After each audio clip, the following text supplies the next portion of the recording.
Razlozi postojanja zadaha iz usta su mnogobrojni, a mi ćemo ovdje nabrojati najčešće. Pod 1, to je karijes, to je pokvareni zub.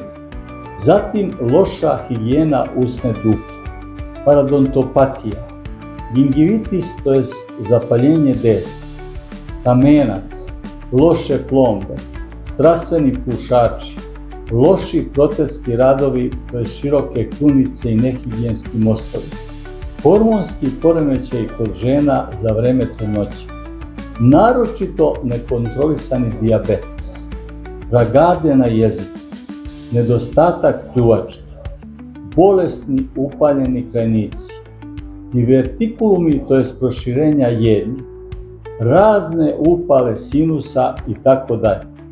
Uzrok ovim stanjima su bakterije koje se hrane ostacima hrane iz usta, proizvodeći kiseline koje razaraju zubnu gleć i dovode do zapaljenja desni i neprijatnog zadaha iz usta, koje sami pacijenti retko primete, već najčešće na to budu upozoreni od njima bliskih osoba.